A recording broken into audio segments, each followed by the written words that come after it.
Welcome in, Masterminders. I hope y'all are having a great week. I am in Barcelona on the eve of the Pro Tour. I submitted my deck list last night at midnight. This is the deck list that I submitted. I just want to go into the difference. I've had previous calls where let me open this chat up over here. I had calls previously where I talked about the WhUrza deck, and I've been playing it. I tried the Grixis version. I've tried straight blue-white. I've tried Esper last week in Philadelphia. I haven't really tried 4-color. But one thing that I found when I was playing the blue-white and the Esper versions of this deck is that we were having issues with being a little slow. Even with the Mind Stones and the Karn was just like a slow transmute, basically, to go get either Thopter or a sword, and then it would die on the backswing. Now, it did overperform in the blue-white matches. Being able to lock your opponent out of the game with Lattice was nice. Playing online, it was pretty good in some spots at turning off Ether Vials and things of that nature. But overall, the Karn was not that great. Not worth a spot, I don't think. If you knew the meta and there was more artifact decks, that might be reason to want to try and fit the Karn in the deck. But the problem with the Karn is that it eats so many sideboard spots. Like previously, I had room for maybe 6 sideboard cards because I had the artifacts. Because you have to play at least 6 artifact cards. So you could at most have 9 sideboard cards, because post board, I think with the Karn, you have to play Bridge, Thopter, Sword, Lattice, Tormod's Crypt, and then probably a Damping Shpere or something like that. So we're talking about like eating at least 6 sideboard spots. And that's without making it the most wide open Karn even. So I kind of turned away from that after last week, and I was like, people are doing well with the Engineer. I haven't played the Engineer in a while. I'm trying the Engineer, but I did want to do something a little different because I wanted to play Teferi, and I didn't want my mana to suck. And I kept losing to red decks. Red decks were tearing me up because my mana would be pretty life prohibitive.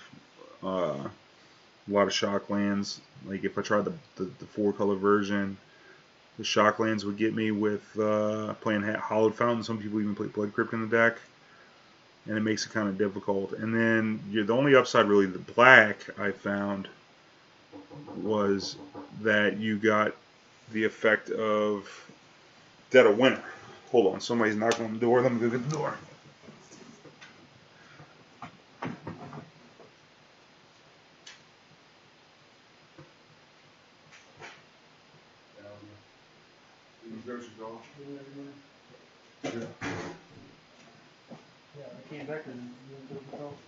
Yeah, so the big advantage to playing black was Dead of Winter, because against humans, they're going to be bordering Gaddock Teagues, which shut off like things that you might want to play, like Engineer Explosives or Whir for whatever you're looking for, etc., etc.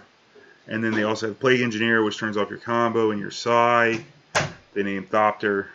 So those really make Dead of Winter. That matchup is the one that makes Dead of Winter, what you want to be doing for the most part. And I think people who play black, if they don't play the Dead of Winter, I think they're missing the point. You also get an upgrade, I think, in the form of Nile Spellbomb over the second cage. I think the second Nile cage is good, but Nile Spellbomb in matches where the graveyard doesn't matter all that much, the Nile Spellbomb being able to cantrip, even if you sack it to a Thopter Foundry, say in a mid-range match, like Jund or something like that, actually comes up quite big. So I do think that you're missing a little on black, but not that much. And one card that I really liked from playing the blue-white versions was Teferi, Time Raveler. Time Raveler is great. It does a lot in the format. It stops Finale at Promise, turns off the counter spells out of blue-white. It can bounce hateful permanents like Stony or Rest in Peace or Oof. After you've already established the combo in play with the WhUrza, you can just enable, just kind of like an Echoing True type deal, or in this case, more like Repeal, Bounce Draw. A little tempo, even against something like Infect, you can play the Teferi, bounce their Blighted Agent, and now all the removal you boarded in, They can't interact with your removal. So Teferi was quite strong for this deck. That's one thing that I realized early on after playing the card. It does a lot.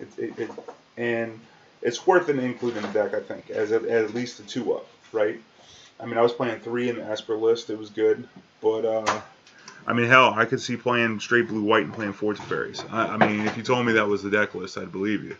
But the thing about it is, if we wanted to keep black, it would cost a lot in shock lands and things like that. And I think if you're adding those shock lands, you're actually losing value on the best card, Dead of Winter, because you want it to be for 3-on-3. You want to be able to fetch like that. So, all in all, I think you need Goblin Engineer to be faster. Goblin Engineer is great at playing through removal. I just got done streaming, and I went 4-1 with the league with this deck, except that I didn't have the Ashiok in there. Instead, I had 3 Galblast, but what really turned up was the Goblin Engineer against some soft removal, like just shenanigans even. Like, if they hit shenanigans, I got the Engineer up, I already have a board, then I'll let it resolve, and then I'll bring back the bridge before they can attack, you know, and then work them like that. And then basically your Engineer, you have to sack another artifact, but you're drawing so many artifacts, and then once you hit the Doppler Sword, you have so many artifacts already that it's not that big a deal. So being able to play through removal is nice, which is something that I was having trouble with blue-white or Esper. The Engineer gives you that. Also, since this Pro Tour is going to be open deck list, it's kind of nice to have another tutor in your deck. You know what I'm saying? Like, if you get a second tutor, let me make sure that this audio is working on this video. Yes, the mic is working. Okay, cool.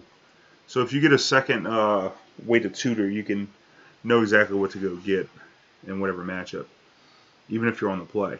You can Needle better in the dark, get Engineer. I think in an open field, I'd probably still think that Engineer is good, but I think the upside, it gets a lot better knowing what's in their deck, because the card's hard to play. The Engineer is definitely hard to play. It's one of the harder cards to play in the deck. It's definitely harder to play than WhUrza even. And just like Karn in the blue-white or the Esper versions, that card was hard to play as well. But the Engineer is nice, and it comes a lot faster. So it feels like a legacy deck in a lot of games, which is a good feeling for Modern. There's a lot of broken stuff too, but you can get them with the Cage, you can get them with the Bridge. And I decided to add the Damping Shpere. And since I was going with the Goblins, I went ahead and threw in 1 Acre Wellspring. I was going to play a Mind Stone in that spot, because I previously did like the Mind Stone and how you could cast the Urza on turn 3. But I think the Mind Stone was just more necessary in previous lists because you were also playing Karn. So once that's gone, I decided to go with the Acre Wellspring. So we could work the Goblin very hard. You can Goblin, you can Ash Label on 1, you can Goblin for a freaking Acre Wellspring, and then you're threatening this card advantage engine every turn. Like, as soon as you loop the Lab into the Wellspring and draw a card, and then you turn the Wellspring, now you're drawing 3 cards, you get for sacking the Wellspring, you're drawing 2. You know, I mean, I don't think it's worth playing 2, because, like, looping 2, I mean, by that point you got enough cards, I think, to where you have at least, you want to be playing Urza or something, you know. I do see a lot of lists that play 2 Wellsprings. I think 2 is too many. I do, because we already have so many 2-drops with Doctor and Sword and Engineer itself, and then we want to be tapping out for Urza and stuff, that I don't think you need that much. It just seems like much. Now, one thing that I did change by playing the Jeskai version is we needed to come up with a Wink edition. So I played a couple leagues. I tried 2 Geist, 1 vclique. The Geist was strong, but the problem with and my logic behind the Geist was that it's pretty much only good against the blue-white control deck and the Urza deck. It's good when they don't have anything to do against it. And then even blue-white can snap in and then block it. So not always the best. I decided to give Mentor a try. Now, this is a card that I have not played much of, but a friend of mine thinks that it's going to be real good. And in theory, I do think that the Mentor will be strong against things like Jund and Death Shadow, and even blue-white control is just another threat that you're going to have to deal with. We have a lot of 0-mana artifacts and cheap artifacts that can trip between Bauble and Astrolabe that will have enough fuel to make a Mentor good, I think. And it could prompt an early Path to Exile, which will clear the way for your Urza, or an early Assassin's Trophy for the same thing. And that's kind of the effect we want. Something we can jam, even if we played on turn 3.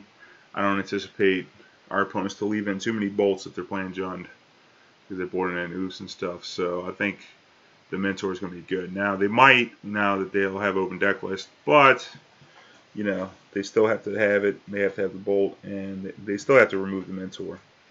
And even if you get one token off of it, it's good. So that was what I was going with. And the reason I wanted to stick with white is the timely reinforcements. Like I said, I was looting mostly to red decks. That was the one deck that was consistently beating me. So I was like, I just really want timely as like a heavy-handed sideboard card. And I tried it in the Esper and whatnot, and I think really just with the engineer into the timely, and then that gives you enough time to set up your Thopter Sword, which is what we want to do. And I want 2 because I want to draw 1 at least.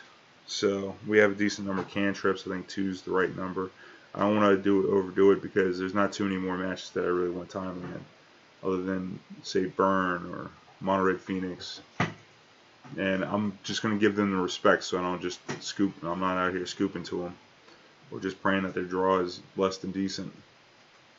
They really have to have a bad draw for you to just beat them with just Thopter and Sword, especially post board, because they generally have Smash Smithereens or Abrade or something like that, or even some Graveyard 8. We'll see. But I wanted to play 2 Needles. I know a lot of people play 1 Needle, but I like Needles. The control that you can have on a game with Needle is good. It is a good tempo play. It's cheap. It's good against Tron. It's great against Planeswalkers. You know, they tap out for a Planeswalker and yada yada yada. You just get them with the thing. So I like it. Also for the mirror match, Grafdigger's Cage. That's just a necessary evil to play the 2, since we don't have the black mana for the Nile Spellbomb. I think that's fine. We do have the extra Tormod's Crypt and an Ashiok for the graveyard nuking out the board. Teferi is also a good tempo play. It's great against Phoenix. If they play Aria Flame, you can bounce it with Teferi. If they play Thing in the Ice, you can bounce it with Teferi. If they flip a Thing in the Ice, you can bounce it with Teferi. And then kind of undo what they were doing, which is nice. Also turns off Cascade and Suspend. I did play it against Red, and they had just suspended 2 Rift Bolts with a Swift Sphere out, and I just played the Teferi and bounced the Swift Sphere. And then they lost their 2 Rift Bolts, which was nice, and then I lost anyway. So that's why I'm like, I definitely want to play timely in this sideboard. I could give up the match, but I don't think it's worth it. I think you can win it. You get a timely in there, it'll be good. The bridge just isn't that good against these red decks. And we're not really, you know, super bridgy deck. But the more I moved off of black, the more I worried about the humans matchup. And what I came to the conclusion on is that if I play Pyrite Spellbomb, that's going to be an out to a lot of the Gaddock Teeg and whatnot. And then we have Engineer, which is just so strong because they have to reflect from Agent right away. Otherwise, we're going to be able to get a bridge in play. And if you ever get the double Engineer, then they can't ever deputy detention your bridge away either. Because you can just, if they detention it, you can sack it for something else, and then you can sack that something else. Preferably an Astrolabe or a Wellspring back into the bridge. So that's going to be a little bit more work for them because we can set up the Thopter combo. We can also work our way through cards like Meddling Mage, which is a thing of beauty. And then we also get to play the Ether Grid. Because since we have the Thopter combo Urza, you want some way to infinite. Whether it be Spine, we were playing Karn before. A lot of different ways to infinite. However you want to do it, Time Sieve. And I think the rank goes down.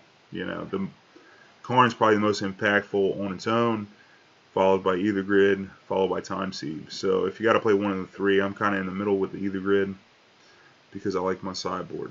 Karn was eating a lot of our sideboards. So now, speaking of sideboarding, let me pull up this notepad here, and let's go ahead and jot down how we're going to plan the sideboard for each match. Starting from the top here. Sideboard, move this over here. And let me see if we can move this over this way and then drag this over this way a little bit so we can see what's going on here. Okay.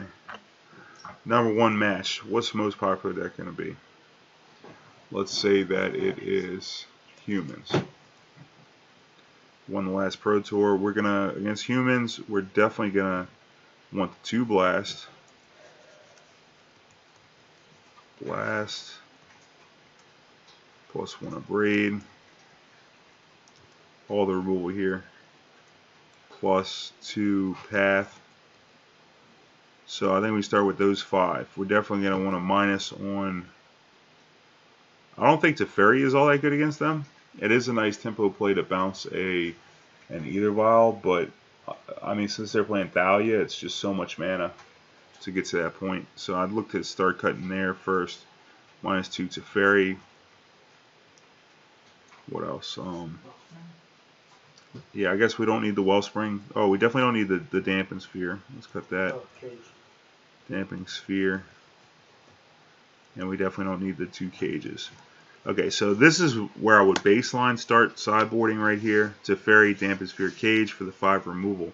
Now I would also consider possibly boarding in Timely or Mentor, but I haven't really decided for sure. Also, vclique might not be that bad in response to a Vial, or being able to play it and flash in and block a Mana Strider or something like that, and also check their hand to see if it's good. Maybe a Plague Engineer, Surprise a Gaddock Teeg, etc., etc. It's kind of like removal in that spot. I don't know how great it is. You could also vclique tuck cards from your hand that have been Melee Maged. It's really good. So I think where we're starting is got the Teferi's, the Damping Shpere, 2 cages, and we're going to board in the 5 removals. But also you can consider. Let me see. What else would I board? See all these other cards I really want though. Like I want Doctor's Sword natural. I want Pyrite Spellbomb. The only other trims I could see you can make is to cut a Pithing Needle. But the Needle is okay at turning off the Vial. If you turn off the Vial and they have to play out in front of you, it makes it a lot easier to play against. But how about we do it like this? Okay. Question mark plus Mentor. Timely vclique. And this you might just have to play this one by ear based off of how your opponent's playing, because if they're very aggressive with their Melee Mages and they're just attacking, they don't have Giver runes, etc., then maybe a vclique might be the way to go. Now, if they're playing real slow with their Vial, maybe we want to leave the needles in and we don't want to mess around. But we're going to put maybe minus on needles here. I do like needles in that they are artifacts, which is good to just slow them down early. And then even in the late game, like if you name Horizon Canopy or Waterlogged Grove, it's not that bad to take away some of their velocity or their redraws.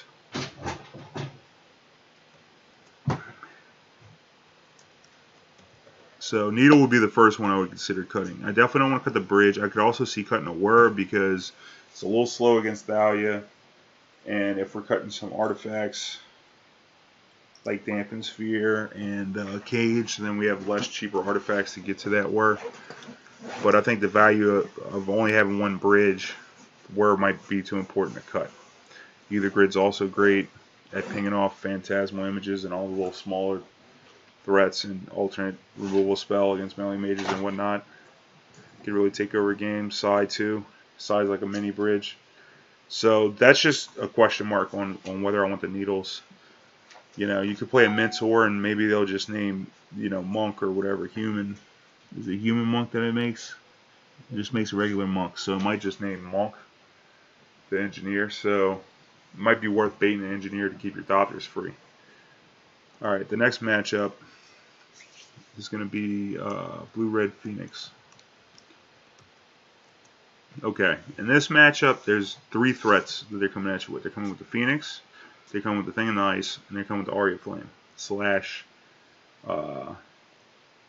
what's the Pyromancer's Ascension. Sometimes I think more people are moving towards Aria Flame, but Pyromancers could be a card that people could play. So in that matchup, I definitely think that you want to attack their threats for the most part.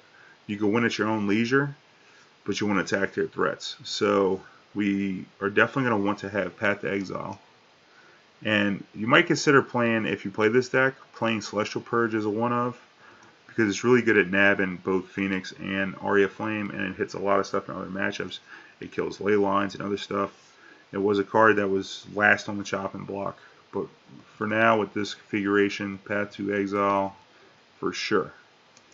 Okay, another thing I would consider is possibly Tormod's Crypt, right? So we could attack their graveyard. Give us a cheap artifact. These needles are going to be pretty dead, so Crypt. And then maybe Galvanic Blast. That's another one I was thinking. So let's go ahead and chalk that up right here, because if we have 3 artifacts, we can kill a thing of ice, and if they get some early birds flapping, you can Gal Blast them before you hit the graveyard hate, which is pretty good, because then you're not going to be dependent on finding a bridge. Galvanic Blast. I also lost a game to Phoenix when they were playing Chandra, which was kind of strange, but you know, every now and then there'll be a Planeswalker. Alright, let's see what we're going to take out. We definitely want to cut the 2 needles. It's the worst card in the deck against them. Pyrite Spellbomb is very soon to follow here. -1 Pyrite. Spellbomb. I think the Engineer is fine. You just have to be careful when you play Engineer not to get exposed, not to expose yourself to Surgical Extraction. Teferi is very strong. You have to keep the Ensnaring Bridge in there. Sai is good as a mini bridge. I do like that. I think the Ether Grid can go, because you don't really need to infinite them, because your infinite life and infinite Doppler should get them easy, and they don't have a lot of smaller creatures to pick off. So I'm going to cut the grid for sure. Let's see, what else can we possibly cut here? Astrolabe. Cut the needles and the Pyrite Spellbomb. Probably a Damping Shpere, to be honest with you. Like, they can play multiple spells in a turn, but unless I was on the play, I really wouldn't want the Damping Shpere. So we'll go ahead and cut 1 sphere, and then just come with the removal, Tormod's Crypt, try and beat them that way. Remove their threats. We're going to attack their threats instead of attacking the stack for them. I think that's probably a better way to do it. Okay, next matchup is going to be MonoRed Phoenix. Now, this deck is a little different in that they can attack your life total directly a lot easier, because the other deck only plays Bolt. So locking them out with Bridge is not easy to do with all the 1 power prowess creatures. So in this matchup, I know for sure I want 2 Timely.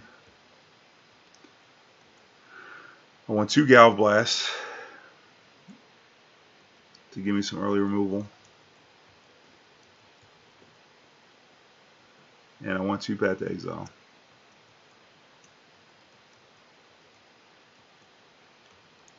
And I think we probably want 1 Abrade. And the whole idea behind this is that we're just going to come with more removal to destroy their recurable sources of damage. And then we're going to take over the game with the Doppler Sword, or the WhUrza, or the Sai. So the first cuts are going to be Ensnaring Bridge. Like I said, they have a lot of 1 power threats. So I want to get off that. It's not that easy for us to empty. Next thing, I'm going to minus 2 Pithing Needle. Now in a game 1 situation, you're going to want to needle the Sunbaked Canyon or a Fiery Islet, whatever canopy land they're playing. But they definitely need to come out post board. Let's see, what else do we have in this deck? The bridge is out to Teferis. Teferis are not good in this matchup. They're a little slow. A lot of their creatures have common play abilities like Bedlam Reveler, and also have haste, Arclight Phoenix and whatnot. It's just a small tempo play that I don't think is worth it. I think we don't need the card advantage from Wellspring. So we'll go ahead and cut that. We're going to try and set up this Doppler Foundry. And then what is this? 1, 2, 3, 4, 5, 6. We need to cut one more. I think it's either going to be a Damping Shpere or a Whir of Invention. I think Pyrite Spellbomb is worth keeping. One Damping Shpere, especially because sometimes that deck might board into Eidolon, which could be tough. I think we're going to cut a Damping Shpere. Even though they play a lot of spells in the same turn, I still don't think I want the Damping Shpere because it doesn't do much. It's either a Damping Shpere or a Whir. I could also possibly see cutting an Urza or a Sai, but the thing is those cards are the cards that are going to win you the game, so you actually need to close the game out at a certain point. I think this is it. Cut a Damping Shpere. Especially on the draw. I think maybe on the play you could come back in on the Damping Shpere. It's also possible that you can come with something like Monastery Mentor instead of Sai. Sai does give you a flying blocker, but they only have so many of that. Oh, the Ether Grid is so slow. What am I talking about here? Why don't we go ahead and cut this Ether Grid? That's a little better. Cut the grid. That makes that, and that way our removal is just a little bit more efficient to try and get us to where we need to be. There we go. And then if we want to get a couple mentors in there, I mean, they have Lightning Bolt, but I don't think they have much creature removal outside of that. I've seen someone play Fry out the board to try and kill the Urza in other ways, but like outside of like just Lightning Bolt, Rift Bolt, they have Lava Spike. I guess Lava Dart is not bad, but if you could just play Mentor and then play, you know, a Mox or a Mishra's Bauble and then have a blocker for one of their creatures, I don't think it's going to be that strong against them though, but it'll be a consideration. Okay, what else are we talking about here? Blue-white control. Okay, in the blue-white control match, we're going to be the ones that are the aggressor, but we have to be careful because we're both, like, it's a mid-range match against a control deck. And the way that one plays out is that we're trying to stick Doctor Combo the best we can. Now, they do have Pact and stuff like that, but I think that with Teferi, you can turn off their counter spells. You generally want to lead with Teferi. Sometimes you want to wait to play Teferi if you think that they're going to play a 3-mana Planeswalker of their own. Maybe you could start with a bait spell like Adopter on 2. Maybe they'll counter it. Then you come with Teferi to follow their Teferi / whatever Planeswalker they got. And Teferi is just kind of all-star in that match. You just play it, and then you can do whatever you want to do. Try and set up the Adopter combo. Because if you set up the Adopter combo, a lot of the card advantage coming out of blue-white is from their Planeswalkers. So Pithing Needle and Adopter combo are especially strong here, with the Gal Blast out of the board also being nice because it can actually kill Planeswalkers, which, you know, you can just down a Jace for 1 mana, which is good, you know, as long as they go for the Brainstorm. It's good because people don't really expect it. I do think it's good. So out the board, we definitely want to board in the 2 Mentors and then the 2 Cliques to help push through. And then I think we want to board in the 2 Blast and maybe the Ashiok. I'm not a big fan of the Ashiok because their graveyard is probably going to get turned off by their own Rest in Peace. And they don't do much searching other than fetch lands. So keep an eye on it. For the most part, I don't think it's going to have a spot there. But in this matchup, I generally like to board out a couple Moxes. 2 Mox because it's a slow matchup. And they have cheap answers for our threats, so we just don't want to flood out on things like Moxes. I think Pyrite Spellbomb is too weak.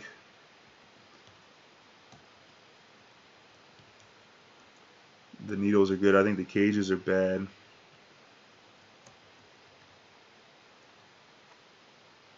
Damping Shpere is terrible. Although in game 1, do note that the Snapcaster plus spell does cost more with Damping Shpere. If you do have it, that's the application it has in the first game. So that's 6 right there. The bridge is another card that I don't like. So let's go ahead and put that on the list of things we can board out. Snaring. Let's just put bridge. Right. And this looks fine. 1, 2, 3, 4, 5, 6, 7. So other cards that I might want to board in could be, we got to come with the 4 threats and the 2 Gal Blast. That's for sure. But you could also consider maybe boarding the Tormod Crypt if you saw them on Logic Knot. Have that as your graveyard hate. Also an accelerant with your Mox Opal. Also 0 drop with the Mentor / Psi. So I think the Tormod Crypt's probably better than Cage in that spot. You could still use it against the Snapcaster if you need to. But having another 0. You could also leave that Mox in there and just play 3 Moxes since we have those 0s. See, I haven't played the Mentor yet, but I think maybe adding that effect might change the way I traditionally sideboard against this. And so if we're going to board out the bridge, then I think I want to come out with the Mox. We want to keep all the WhURZA in because we want to be able to present a threat on their end step by potentially going for a Thopter Foundry. Make sure to play around Surgical Extraction if possible. Don't overextend by tapping all your mana, even in game 1, because that deck is known to play at least 1 Surgical in the deck, sometimes 2, and there's no reason, since the Thopter combo is so backbreaking against them, there's no reason to just give it up like that. Don't forget that post board, if they have a Stony or a Rest in Peace and you set up a WhURZA board with the Thopter Sword, you can use the Teferi to bounce the permanent and then go infinite. Sweet. So that's the blue-white match. That's how I would do it. Those are the things that I would consider. Let's talk about Jund. Jund has picked up quite a bit. Pithing Needle is good in that match. If they're playing Dark Confidant, we want to kill that with Pyrite Spellbomb or either grid if possible. You really want to set up a Goblin Engineer, and you generally want to needle Liliana of the Veil. Unless you're really set on this Engineer, I think the #1 needle is going to be Liliana of the Veil, and then we're going to follow that up with Scavenging Ooze. I think them attacking your graveyard, and then you could work that Engineer hard to where the point where they're actually going to have to remove the Engineer, whether it be Fatal Push, they might even Assassin's Trophy it, which will just lead you into WhURZA. And then you want the bridge. I think Teferi is a decent tempo play against them. Just like bounce a Tarmogoyf, draw a card, and then they're going to have to spend their turn replaying the Tarmogoyf or not replaying a threat. I think it's serviceable in the main deck. I think post board though we'll make a couple changes here. Things that I definitely want against Jund are going to be Path to Exile. We want to be able to kill the Oof. +2 Path for sure. Other things could be Monastery Mentor. We need an alternate win con. Let's get that to Mentor. Alright, and then maybe we could play vclique. The problem that I have with wanting vclique here is that if we do come with vclique, it can clear the way by removing a removal spell. Because they're either going to remove it or we're going to be able to tuck something, which could be strong to be able to get the Thopter combo online. But I'm a little worried about Ren 6 because it dies so easily to Ren 6. So let's start with what we have now and see if we have anything egregious that we can take out of the board. We have +2 Mentor, +2 Path. +2 Bolt. Maybe we want the Blast. Probably need the Blast because they have Engineer and Oof coming out of the board. Yeah. So let's start with this here. I do like bridge in this match. I do like having 2 swords against like Scavenging Ooze, and I do like the card draw off of the Wellspring. The obvious removal is definitely going to be the Sphere, so we start there, and the 2 cages because they're not doing anything with their graveyard. Sometimes they'll play Unearth, but I don't think it's worth leaving cage in. So that's the first 3 easy ones. I think you could easily cut at least 1 Mox.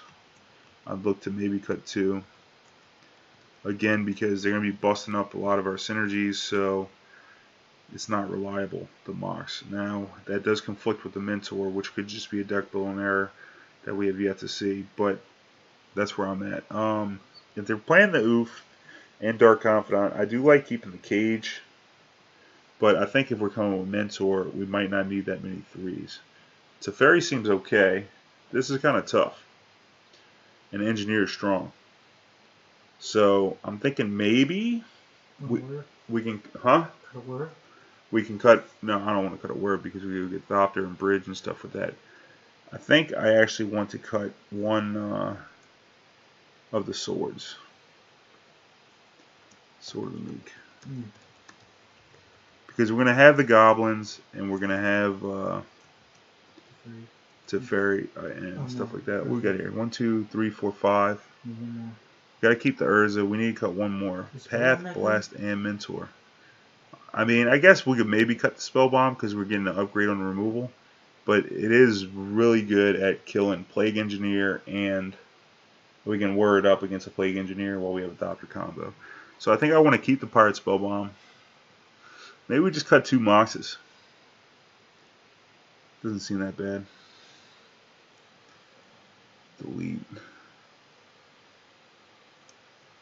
Yeah, maybe we got 2 Moxes here. Yeah, I think this will work. We got to keep the cage. We want all the WhUrzas. I think we want to keep all the baubles because we could draw around their discard spells. Yeah, and then we don't have to worry about like keeping our Mox alive. We do go down a little bit on the free spells, but we still have baubles. The game's gonna go long. And the game is gonna go long. The removal will be huge. So yeah, this is how I'm gonna do with John. Let's see what the next match is gonna be.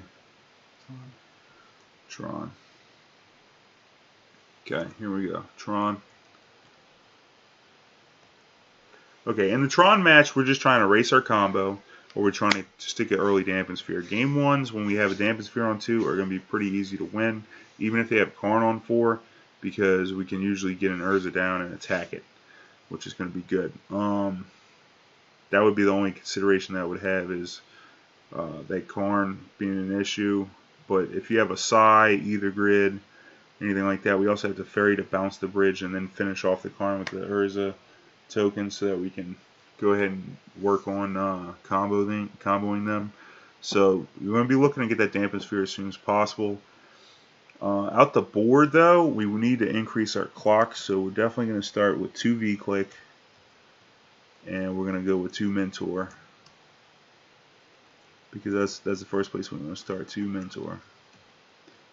And then after that, we might want, let's start with the minuses here. 2 cages are definitely out. And we're definitely going to cut the Ensnaring Bridge.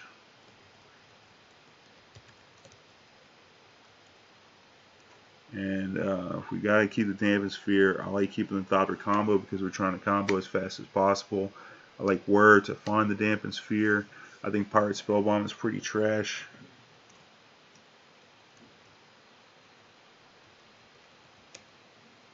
So cages and spellbombs are out. Needles are a premium. That's already 4 for 4. So is there anything else that we want? It's possible we want to. I think we want to board in the Ashiok because they do a lot of searching with, you know, Expedition Map and Sylvan Scry and stuff like that. Could be a little slow, but it might be worth the interaction. +1 Ashiok. And then we're going to go ahead and, I guess we could take out an either grid or it's a Teferi.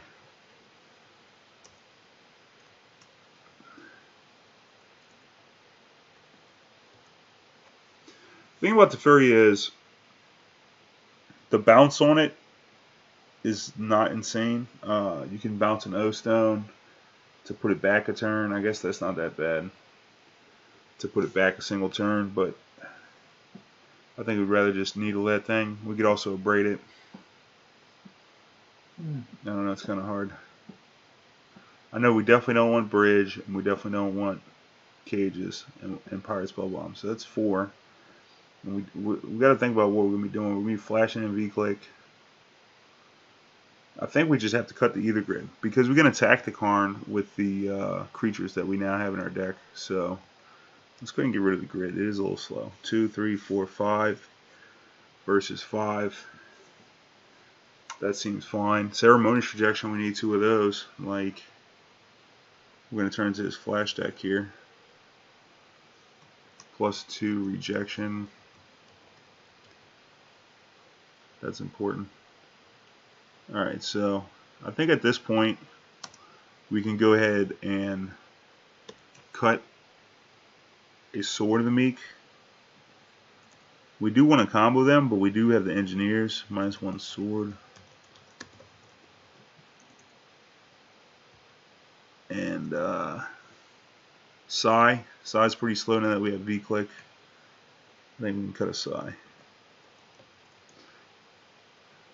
Alright, so we're going to cut a Psy and a grid, basically for the vcliques. We're going to cut a Sword of the Meek, a Spellbomb, 2, 3, 4, 5, 6, 7 for the 7 above. The only other cards I would think about is maybe putting in Galvanic Blast, like if you're playing against something, like if they have Thought-Knot Seer coming out of the board, you see that, maybe you want that. It is good at killing a Karn that is already minused. You could also do the same with Abrade. Abrade is probably good.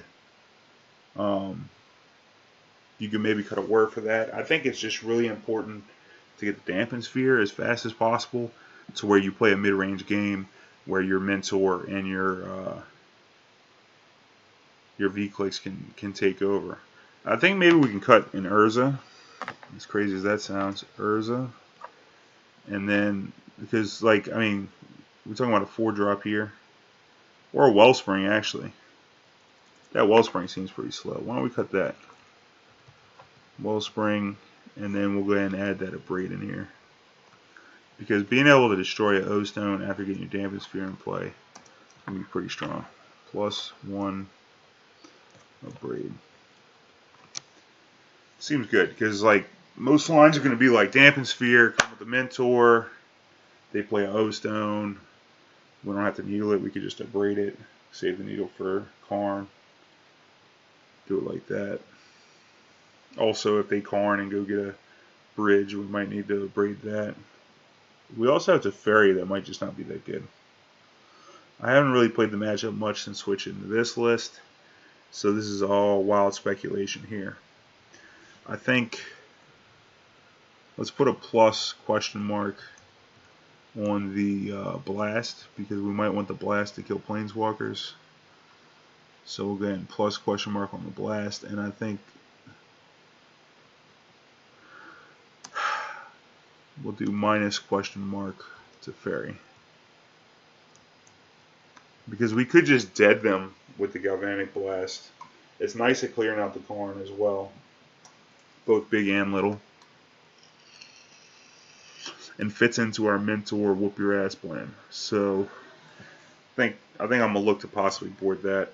Again, not sold on anything yet, and I will definitely update y'all after the Pro Tour with my findings on that match. Next one, Eldrazi Tron. Alright, Eldrazi Tron is a matchup that they play Chalice. So they get Chalice on 0, they get Chalice on 1, which ties up some of what we're doing. But we do have Goblin Engineer if we do have to get something in play. The Damping Shpere is nice at handling the top end part, but you could just as easily lose to the lower end with Thought-Knot Seer and Karn, etc., etc. So in that match, we're trying to get WhUrza out. That way we have a good attacker for Karn at any point. It's also a good blocker against a good number of the Eldrazi's. Ensnaring Bridge is also real good, but be careful because if you make the bridge, it could be hard to actually kill a Karn.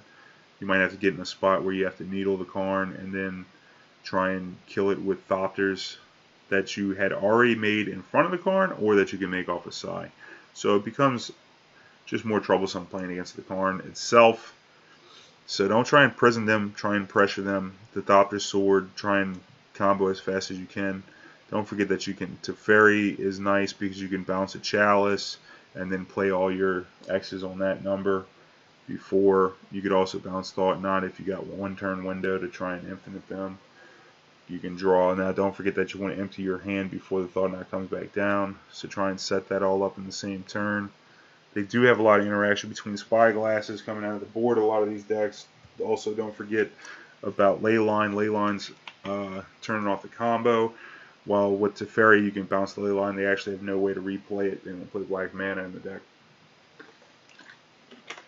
Now in this match, they do play Expedition Map. They do play no other way to really tutor at their deck. So I don't think Ashiok's as good here as the deck with Sylvan Scrying. But I definitely want path. So let's start with that. +2 path, so we don't lose to the bottom end. It's a good clean answer for a Thought Not Seer. +2 path to Exile, +2 Ceremonious Rejection. It's a good way to counter Karn.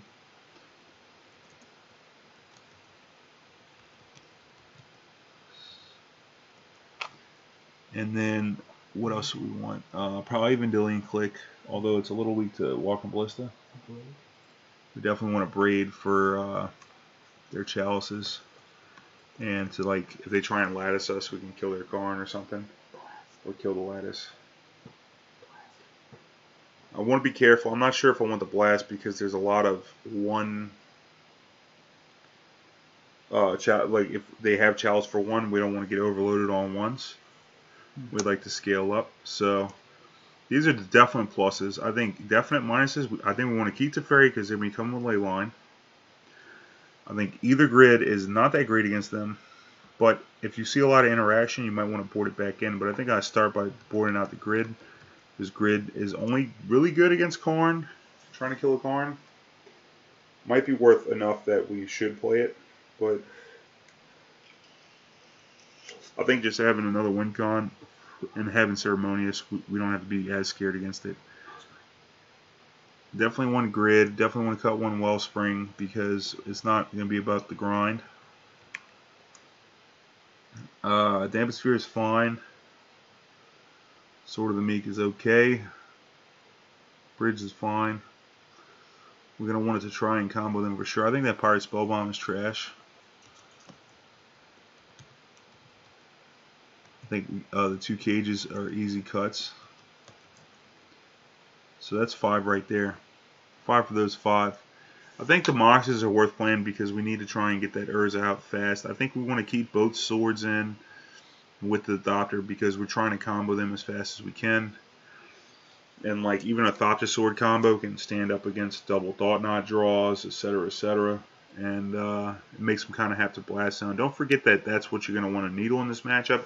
Either the Karn because you don't want them to lattice you, you've got a slow draw, or to slow down the Karn. And then, or you want the Pithing Needle on the blast zone that's going to try and disrupt your combo. Although slow, it's out ahead of you, so be careful.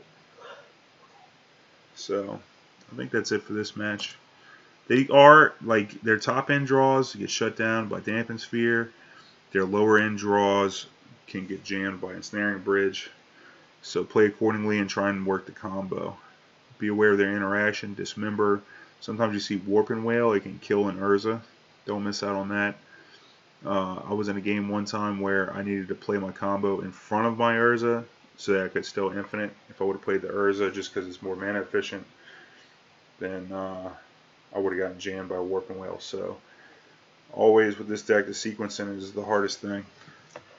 Okay, so next we're going to talk about Hogaak. Because this deck is still alive. The Hogaak deck is alive, but you don't need as many needles as you needed before. Because if you lock them out with Bridge and Cage, are going to be the 2 lockout pieces that you're going to want. If you lock them out with those 2, they used to be able to kill you with the Altar. That is not what they do now because there's no Bridge from below. So in that matchup, you want to try and assemble your combo, but you definitely want to try and slow down their development if you can. Now, if your hands just balls to the wall, go for the combo. Because the one thing about that deck is it doesn't have much interaction game 1. Game 2 is a different story, though. Game 1, we want a Needle Carrion Feeder to start. We also want to just establish a cage as fast as possible to slow them down. If that doesn't look like a possibility, we need to try and combo faster than them. We also can get a bridge, but be careful about the bridge because they do have enough small creatures that they can get underneath it. So being able to empty needs to be a consideration if you're going to go for a bridge.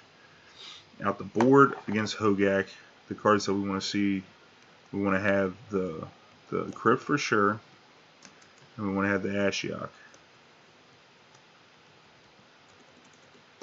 To give us 2 graveyard nukes. And the nukes are important post-board because a lot of those decks play shenanigans. You need to be careful against shenanigans because if they shenanigans something, you don't want to commit anything else too good until you can nuke the shenanigans. So if they do draw it, you'd have to give them a baiter, and then you would do the thing. Teferi is nice in this match too because oftentimes their hand is like a satyr and a 1-drop that leads to early Hogaak, and the deck mulligans more because they don't have altar to be all in one. So sometimes just playing a Teferi and bouncing a Hogaak is strong, or bouncing a Vengevine that they made, and then they're going to spend one of the attackers to finish off the Teferi, and then it might be harder for them to get that Vengevine again. So I definitely like the Crypt and I like the Ashiok. And then, like I said, since most of their hands culminate in just making 1 or 2 threats, Vengevine, Hogaak, we definitely want to play the path coming out of the board. As far as the mentor, obviously Ceremonious Rejection, not. The other considerations would be like Timely and then maybe Galvanic Blast.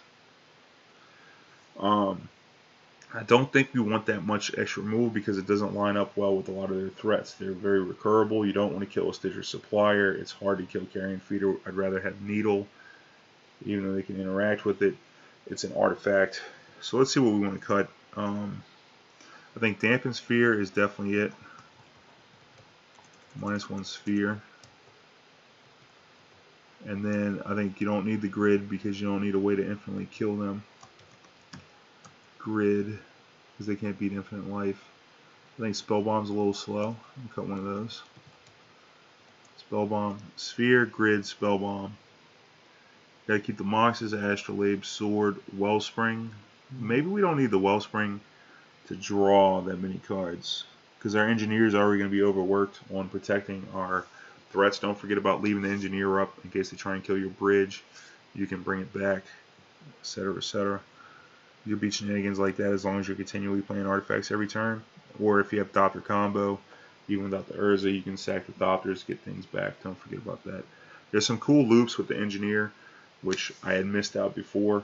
If you have just Thopter Sword with the Engineer and you're looking for an Urza, and you use the Engineer to set up your Thopter Sword, you can then sack the Thopter to get back a bobble, say. After blocking with said Thopter, you get the bobble back, go ahead and use it, and then make a Thopter, and then get that block in, and then draw it. You're drawing extra cards that way.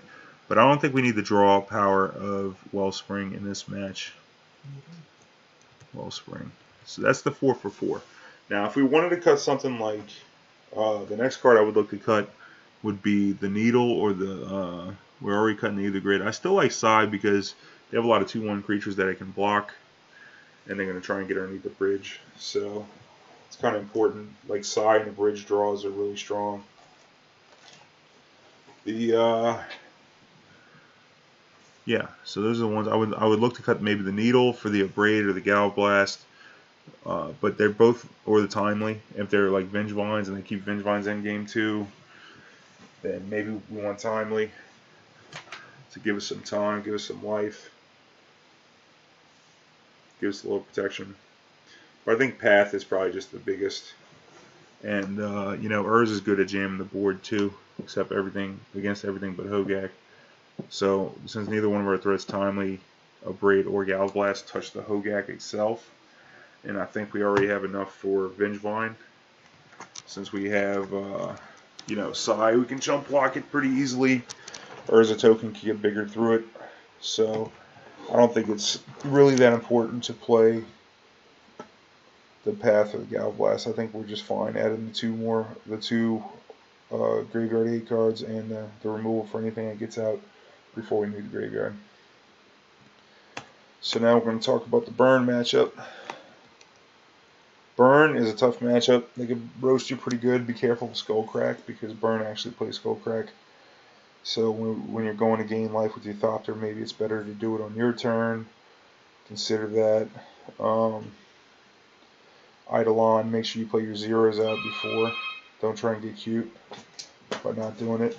So for the Burn match, we definitely want +2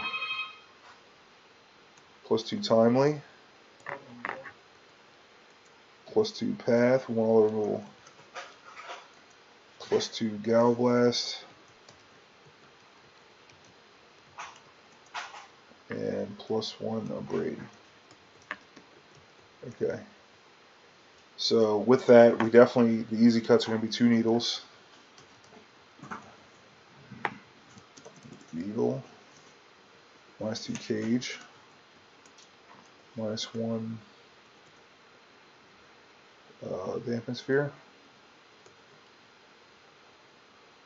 That's 5 to we need to cut 2 more. Ensnaring Bridge is too slow. And you don't need the alternate win con of Grid. Grid's too slow. So we'll cut that 2, 4, 5, 6, 7. 7 for 7. We end up with the 5 removal spells and 2 timers. Will give us enough time to actually play and use. That's what cab drivers do, man. And the you'll play. Give you enough time to Thopter and Sword. Yeah, that's it for this match. I hadn't tested the Mentor in that match. It might be okay to play Mentor to try and end the game quick, but having to slow roll your zeros against the Eidolon deck just doesn't seem like where you want to be. So that's the burn matchup. Let's see, what else do we need to cover? Oh, the Primetime Deck. With Amulet. So in the Amulet match, the Damping Shpere is going to do a lot of work. They don't interact well with the Thopter combo either, other than with Engineer Explosives or things like that. Ensnaring Bridge similar. So the number 1 needle is probably going to be for the number 1 needle is going to be for Engineer Explosives, I think, especially if you can set up a bridge early against them. Some of the decks play Karn. That's going to be the more difficult version of the deck. Some of the decks play Hive Mind. That's another way to get around your bridge lock. Again, we want to be trying to get to our infinite as fast as possible. And the needle targets along the way. Don't forget that if you can't needle the... there's a lot to needle in this deck. Engineer Explosives and stuff like that. But sometimes you want to needle Teleria West. Sometimes if you think that they don't have a Titan, then the Teleria West is fine because they're going to use that to get you the Summoner's Pact. You also can use the needle on the land that gives the creature haste if you're worried about that, because if you can't stop the Titan from coming, you can at least stop it from hasting, which might give you time to combo or Ensnaring Bridge, etc., etc. Teleria West is a big one though, because they can't use the Primetime. Even if you take a big whack with the Primetime, they can't use it to go get a counter spell to be able to kill your Urza. Sometimes you need to name Walking Ballista too if it's like in a mid to late game and you're just waiting on an Urza to combo. I don't know, it's kind of hard. Where you need to place your needle, only having 2 of them could be difficult. Don't forget that you can reset them with Teferi and Galvanic Engineer, so look out for that. Generally, we just want to slow them down with Damping Shpere or Bridge and then assess how much pressure they have. Like if they don't have an Amulet draw, then maybe we can apply our word to get half the combo to try and combo before they do. But that's the whole thing, is gauging how much you need to interact with them. And it's very difficult to discern in a lot of spots if you don't play that deck. And I think that's where the deck gets a lot of its wins from. So you might want to test the matchup so you can actually play the games and see what the deck can do and where it can come from. Now, this list, we don't play Tormod, which was a big card in that match because it stopped both the Rex Sage that interact with you as well as the Primetime coming into playability. So that's going to be a little sorely missed. I think we're not going to want to board in, obviously, Rejection, but keep an eye out for the fact that they might have Karn. I would not board in Rejection just for the Amulet. I try and attack them on a different scale with the Damping Shpere. But if they do have Karn in their deck, I do want Ceremonious Rejection in mind. It does counter EE also, and Walking Ballista, so there could be a consideration for it, Coalition Relic, but I think to start off, we definitely want to board in the Ashiok. I think that's probably one of the better cards on our sideboard for this match because it's the same as Needling, Teleria West, and it stops the Primetime from searching, which is huge. So I like that too, the Ashiok, and I do like Path to make sure we don't die. Path to Exile. I'm not really sure the value of Abrade in this match because it does kill, while it does kill it does kill the amulet, and it does kill the Zeusa, and it does kill the snake. I don't know. I guess it does hit enough that playing an Abrade is probably worth it. Might even be more worth it than the Path to Exile, to be honest with you.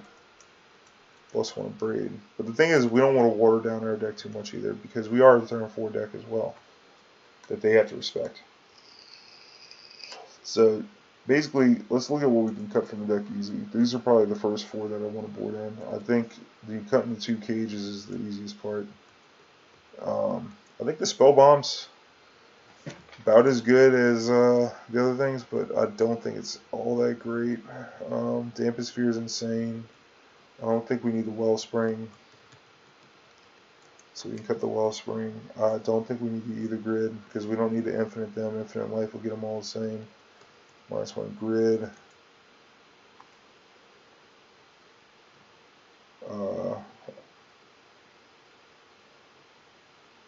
I'm not super high on Teferi.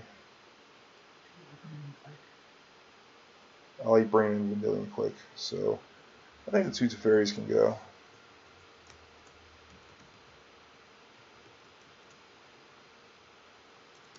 -2 Teferi.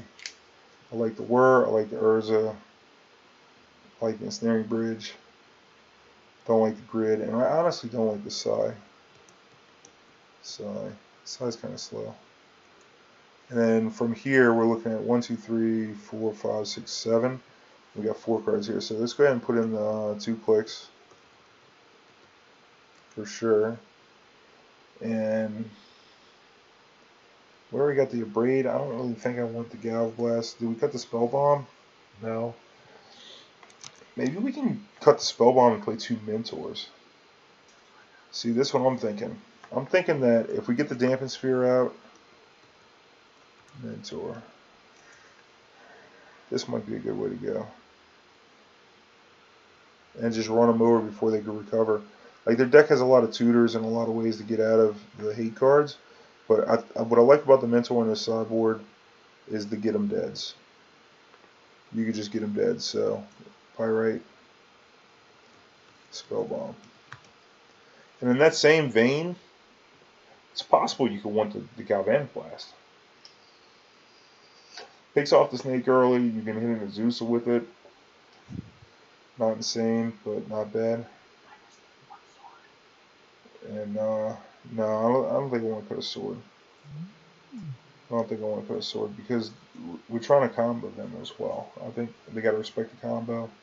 And even just a Thopter combo is another threat. I mean, we could cut 1 Thopter, 1 sword, since come with the Mentor and the vclique, and then just be super interactive with the blast. I think that I'm going to put a question mark on that.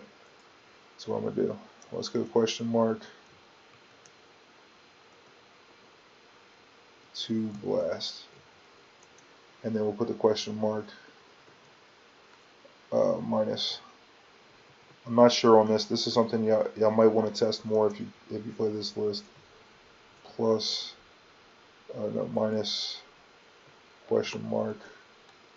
Thopter, sword. Something like that. Slim down on the combo. A couple more threats. Maybe even cut an WhUrza because it's a 4-drop. You know. Okay, now we got to talk about the mirror match. Mirror-ish, because nobody's really playing the Jeskai version. We just came up with it. People play the Grixis, they play the 4-color. And I haven't even seen people forego the red yet, so I doubt they're playing blue-white or blue Esper.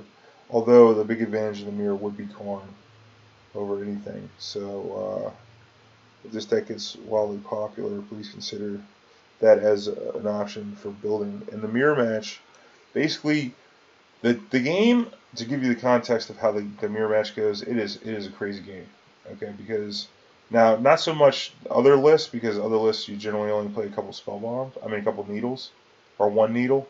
We're playing 2, so that's good at shutting the game down. Because if you turn off the Thopter with the needle, then the game is going to drag, and it's become this grind to find Teferi to bounce the needle with everything in play. So you really have to watch the board, what your opponent can do. when it comes down to what you can needle for. And generally, WhUrza's the best way to combo them in this match because it gives you the opportunity to counter their combo. WhUrza's like one of the best cards in the match. You can counter their combo by going to get a needle in response to their WhUrza or in response to their Thopter, etc., etc. Or if they don't present enough, like they're not presenting a lethal combo, then you can go ahead and work for yours to go into yours. So it's probably the best card in the match is the WhUrza to find your stuff. So if you do end up shutting the game down with Pithing Needle, don't forget that the Engineer is going to be the next thing that's going to be the scariest. So you can control the graveyard. Now we don't have Knowledge Spellbomb to control theirs. That's where we're going to be at a downside if we get an Engineer fight. So maybe it's worth needling the Engineer as the second part. You see, or possibly even juggling it with a Teferi bounce to try and get to your combo. Because just be careful with that Engineer. Watch out what people put in the graveyard. Since we don't have a Knowledge Spellbomb to interrupt it. That's unfortunate in some ways, but the advantage of us playing Jeskai is because when the game does grind, we do have Teferi to ungrind it, to bounce their needle and then do the combo, or bounce our own needle and combo. Don't miss out on that.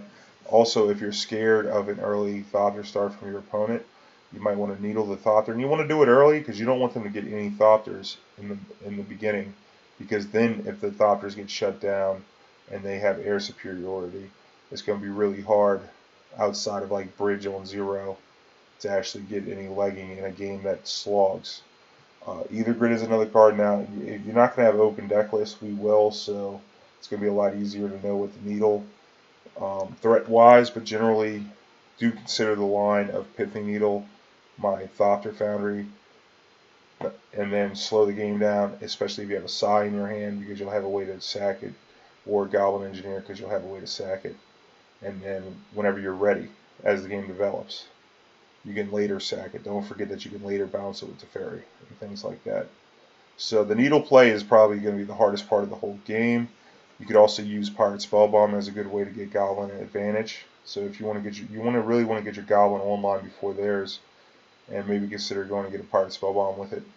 That way you can, make sure you have Goblin superiority. Especially if you're going to be needling Thopter, and then it's going to turn into a spin-off with WhUrza, which just might end up with, one player getting more advantage than the other, but not so much so because you can never infinite to the point where, somebody's going to play a Bridge, WhUrza's going to get needled, if you're winning an advantage, so then you're going to have to push to the next part where, you need to get your either grid or your Sai working. Don't forget that you can sack your needle on Thopter if you catch them tap low to try and make your own Thopters and then get it back with the Engineer. There's a lot of tricky shit happening in the mirror match, and I do recommend that you just play the games to try and learn. But those are the different layers to the game. That's why Pyrite Spellbomb is also real important in the deck, because it's really good in the mirror match at having Goblin superiority. It really commands that they have a Knowledge Spellbomb. And the messed up part is that if they play the Goblin after you do, and you get to and they use it to go get the Knowledge Spellbomb, they're going to be jammed. They pretty much have to work for the Knowledge Spellbomb to break it, you see, or needle the Engineer themselves, which, like I said, they generally only have one needle, so you'll be more in control. Watch out for their own Teferis, etc., etc. Out the board, we can actually, the cool thing about this list is that out the board, we can play a sweet control role. We're actually going to want to shut down Thopter post board. We're going to want to slow the game down because we have more win cons than most of the decks. Now, some of them, they'll put Planeswalkers as win cons. You'll see Tezzeret, or they'll see more. They'll have more removal spells. Right out the board, we get a smooth mix. So we get to come in with one Abrade, start with that, because we can hit the Goblin with it, or their Thopter, or their Needle on your thing. All that. 2 Rejection, same thing. Rejection is good at countering stuff. And then we get to come with the 2 Mentors. There's another win con. And we also get to come with 2 vclique. And we get 1 Ashiok. And I'm considering whether we want the Path to Exile to kill their WhUrza or not. But we could come with a bunch of removal here. Let's look at what we can board out. The easy board outs are going to be the 2 cages, because those are just not good. I like keeping in the needles to slow the game down. I like Pyrite Spellbomb to be able to kill their whatchamacallit, Pyrite Spellbomb and kill their Goblin. I also like to go ahead and cut maybe one of each combo piece, because we're probably going to be needling it. -1 Thopter, -1 Sword. Cut that Ensnaring Bridge, huh? No. Cut 1 bridge. I'm going to keep that worm there. I think we need either grid as an alternate win con and a way to ping things side for the same reason. Urza is nuts. Damping Shpere is definitely out. Okay, I think we can cut 1 Mox Focal. 1, 2, 3, 4, 5, 6, 7. With the intention of like slowing the game down here. So we have 2, 4, 6, 7, 8 right now. We definitely need the Abrade and the Rejection and the Mentor. Pretty sure Rejection is just too good not to play. I could be wrong on that front though, because it's kind of only countering Needle. I guess it does counter 9 plus 8, 17, 18, 9, 18 things. It could counter a Spine. That would be the 6th thing you counter.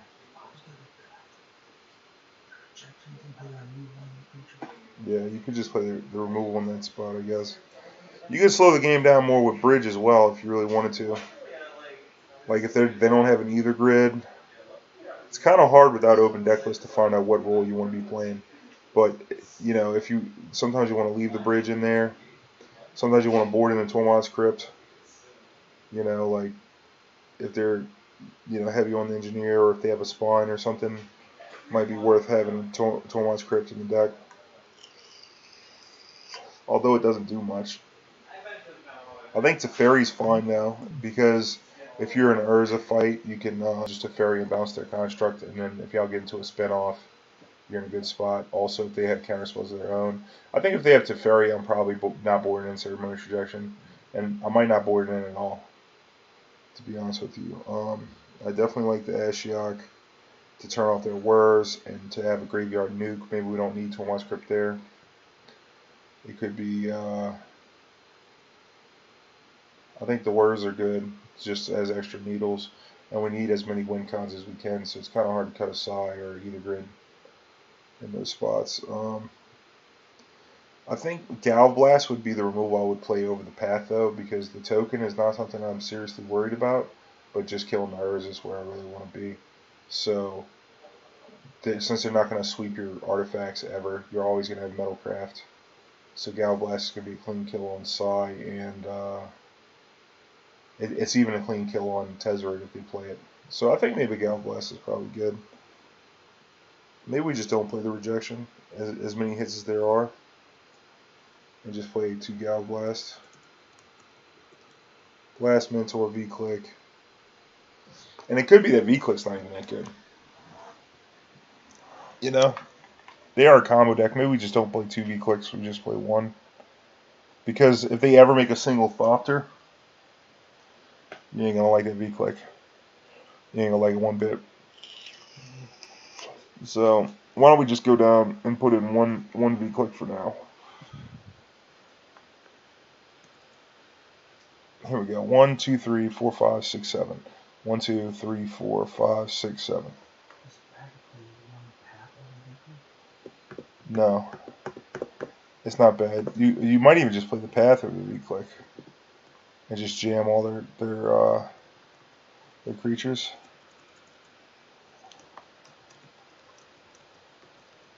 Yeah, why don't we do that? Because we're gonna try and beat them with the Mentor, right? That's what we're gonna do. And we'll keep our draw engine with Goblin Engineer out there, also out there to protect the, our Pithing Needles and whatnot. Yeah, I think the Mentor is going to be real good in the mirror match, so that's where we're at on that. What else we got here? What's the other match here? Are there any other matches we're missing? Devoted Druid deck? Devoted combo? Okay, in that match, basically, we'll want to Needle the Devoted Druid. Is going to be our #1 plan. Cage is good here at stopping the finale. If they're playing Coco version, same deal. We just want to like tempo them with Teferi and Needle long enough for us to set up our combo because they don't really have any way to interact with it. Other than maybe like Scavenge News or something like that, which is easy to play through. So that's pretty much going to be our plan. Post board things change because they have Giver Runes. They also have, sometimes you're going to want to Needle that Giver Runes post board, especially when we have a lot of removal. So let's start by putting the removal in because they're a fast combo. Way faster, like a turn or two faster than us. So +2 blast, +2 path, +1 Abrade, and then probably one Ashiok. I can see 1/1 Ashiok as another way to stop them from searching,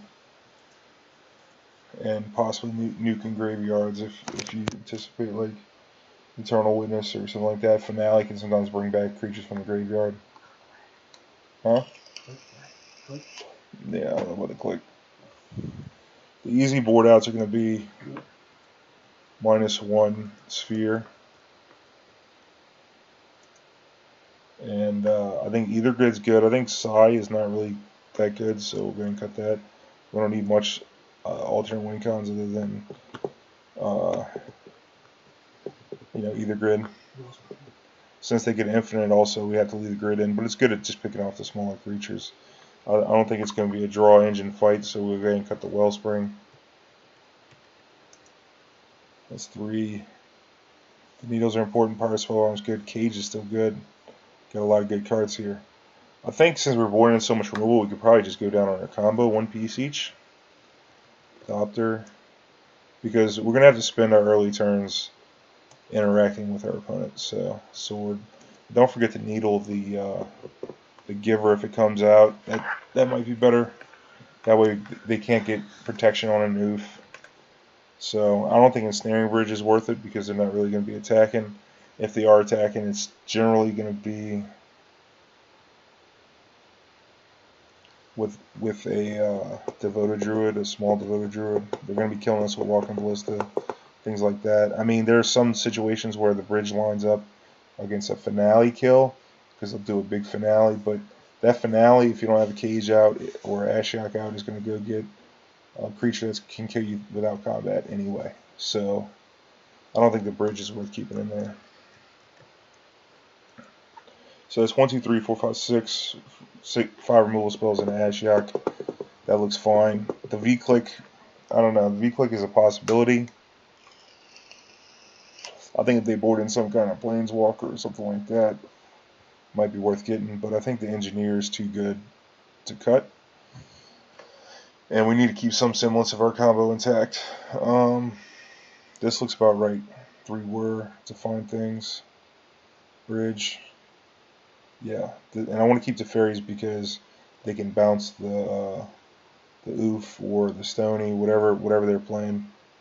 That interacts with you. The turn that they combo. Remember that you want to get the combo all in play before you do that. And the cool thing about the Teferi is you play the Teferi and they have to play their spell if it's a spell that's interacting with you right there. Okay, I'm trying to see. Is there any other matches? How has the Mentor been in the sideboard? It hasn't come up much yet, Jonathan. This is mostly Theorycraft in this Mentor. I'm playing it because I want another win con. I played the Geist in a league, which you can find on my Twitch. I played this Jeskai version only with 2 Geist instead of 2 Mentors. And instead of playing this Ashiok, I had a 3rd Galblast. Or instead of the Abrade, I had a 3rd Galblast. And instead of this Ashiok, I had a Damping Shpere #2. So my plan was to like always have Damping Shpere against Tron by having 2 of them. Not always, but more than likely having a backup one as well in case they have an Aegis Claim. So just trying to have the Damping Shpere into the Geist draw was the plan for Tron. But I'm going ahead and put the Ashiok in just because I feel like I need another source of graveyard nuke against shenanigans, as well as needing something against Valakut, because as it is right now, there's nothing. Like, Geist isn't going to clock Valakut deck, but Ashiok can shut him down. So, I wanted to have something like that. So I'm going with the Ashiok.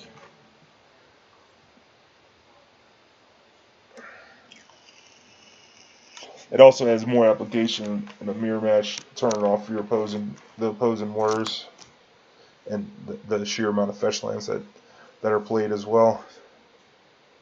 And being a graveyard nuke against like a Goblin Engineer or something. I think this just has more application than Damping Shpere. So I haven't played with the Mentor yet. I played a league just now with the Mentor, but it hadn't come up yet. So it's speculation right now. It's raw speculation, but I wanted to give it a try. You know, I think against the decks with Path to Exile and Assassin's Trophy, it's going to command one of those removal spells if they have it, like almost instantly, which will only ramp you up in Urza, which you know, it kind of blocks that removal spell. I mean, you could play something more defensive like Spellskite, but I think having an alternate win con and getting people dead is going to be pretty important. Damping Shpere, Mentor, and then get them. Also, most people won't expect it. Now, at the Pro Tour, they're going to see it, so they're going to have to respect it. And then maybe if they have to leave in removal like Bolt and stuff, it could just make things worse for them. Either diluting their own strat to make them slower by leaving in creature removal on top of artifact removal that they have to board in. So, I don't know. It's just theory right now. Let's see if there's any other match that we missed out on here. I think let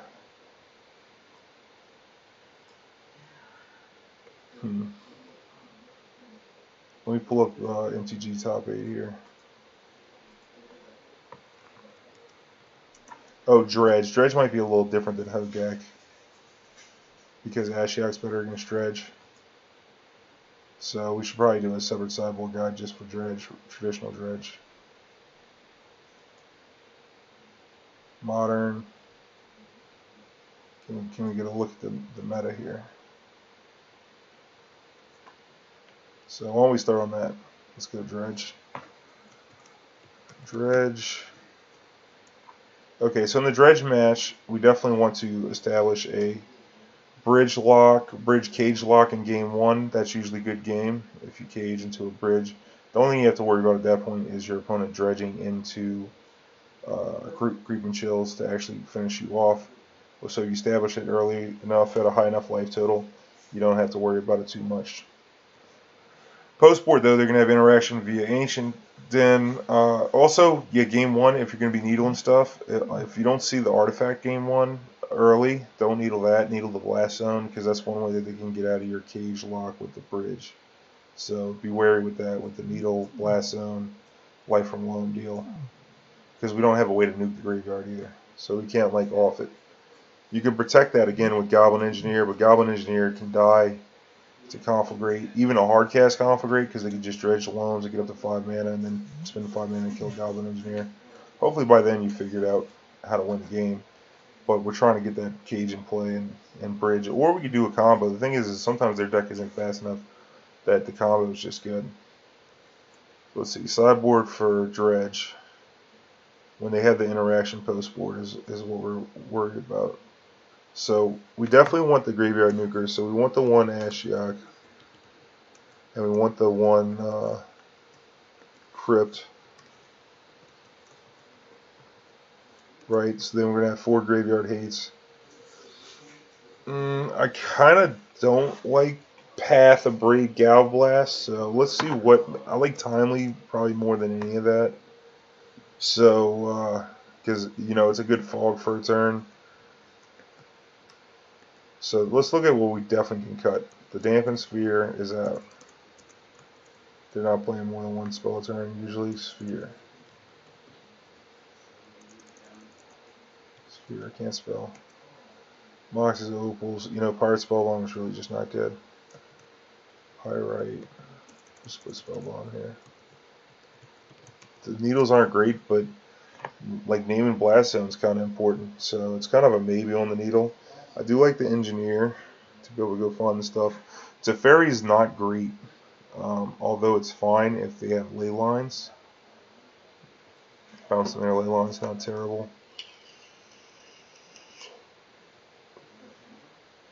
You don't need the Ether Grid because you don't need alternate win con, so that's definitely out. Grid, it's a little clunky too. So, I mean, when we're boarding in Ashiok and everything too, you know, so I think maybe we can cut one grid. I think Teferi's fine because if they're casting Hogaak, although they don't have that many black creatures to actually cast Hogaak other than Bloodcasting, you only play one or two. And it's going to have to be cast from the graveyard, so. And it's weak to Bridge. So I don't think we need to respect it that hard with Path to Exile. Now, if they were like Vengevine and Hogaak, then Path would have a lot more value. Getting rid of some of their creatures, I don't know. It's not bad, but not insane. I definitely want to keep the Urza. It's a good blocker for Bloodcast. And, you know, goes towards a combo. War finds things fast, too. Sai plays nice as a alternate, you know, it could eat a lightning axe, block a removal spell for Urza. It could play like a mini bridge impression. I'm trying to see what else I might want in that match though. Definitely not Mentor because they have Conflagrate. Could be timely though. To just like kind of like get you to Urza. Like get you some graveyard hate and then get you to Urza. So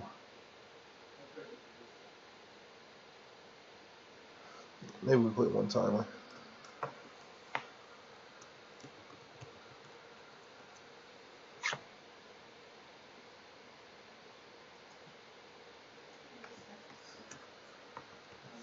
Can you add a creep and chill range? Timely. Maybe 1-2.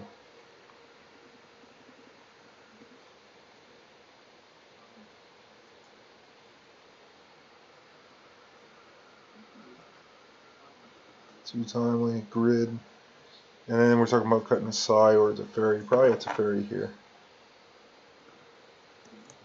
Again, that might change if you see him with Hogaak, maybe you want to Teferi him.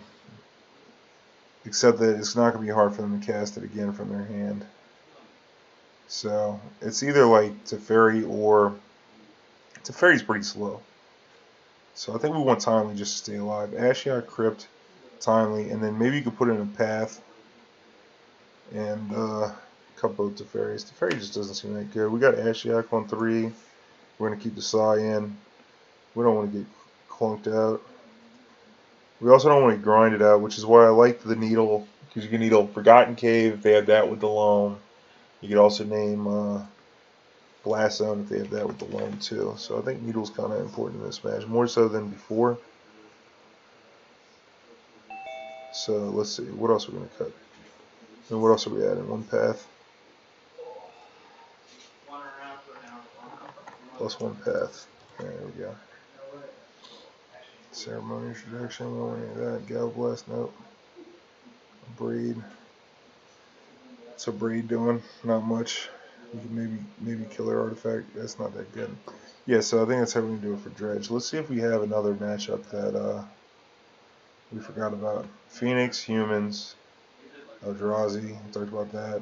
Red deck wins. The regular Eldrazi aggro deck is pretty weak to Bridge. And generally, I don't think that match is that good for them. Especially a lot of their attackers are just like 3 power, which makes our 1/4s look stellar. Talking about Burn, John, Death Shadow.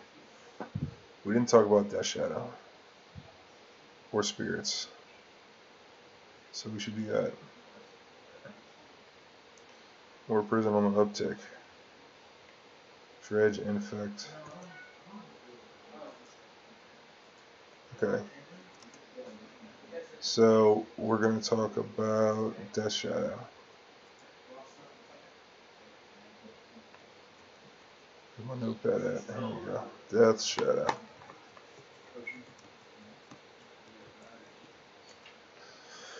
Alright, so Death Shadow match is going to be about setting up Doctor combo or getting a bridge in play.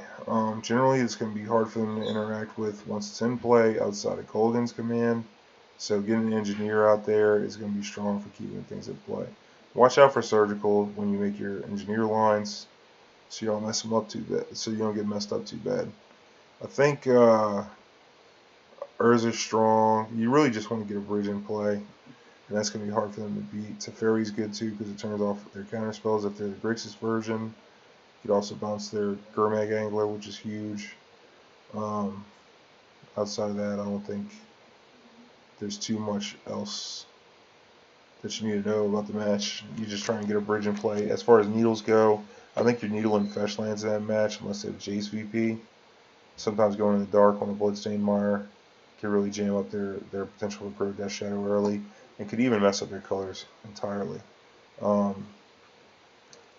Post board things that I like though. I like 2-path Exiles.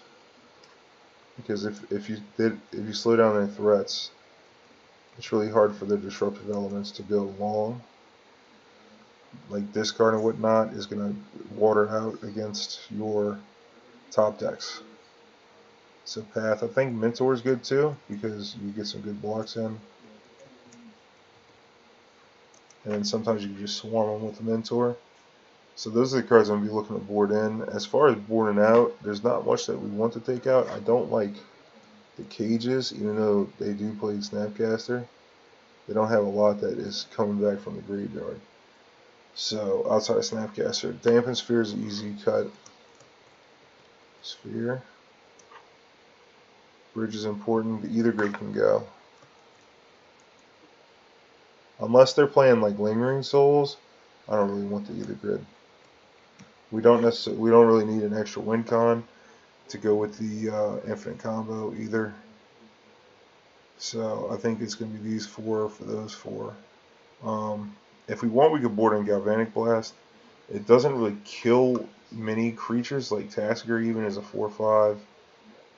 Sometimes you can kill them with it, which would be a reason to play it, but outside of maybe killing a Planeswalker that came out of the board, I don't think it's that great. And most of the other stuff I want all the Thopters in case they get discarded. I want the Sword of the Meeks because I like to draw that stuff naturally. Spellbomb is probably the next weakest card, so let's go ahead and minus Spellbomb here.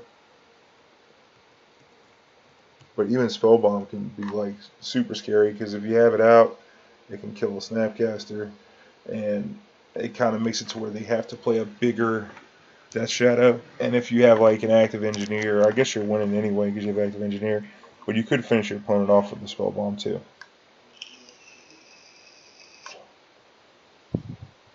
Definitely going to minus the Spellbomb here, and I think it's probably worth boarding in. I'm not sure how I feel about a card like Ashiok. They do have a decent number of fetches, but I think I'd probably board in the Tormod's Crypt. That actually seems reasonable.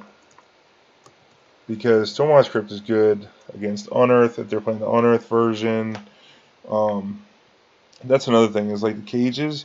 If they're Grixis, I don't like the cages that much. But if they're playing Dreadhorn Arcanist, I definitely want some cages in my deck. At least one.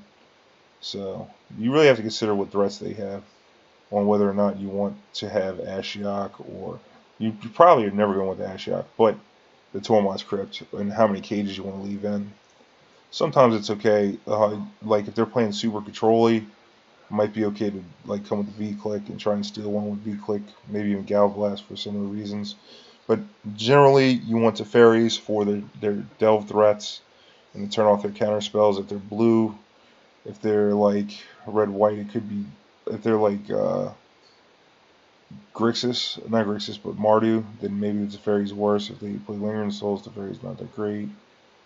They don't have any SSP discard, is where they're going to be fighting you. So I guess it loses value a little bit. Although it is a bit of a card advantage engine. But I'll probably do something like this against Grixis.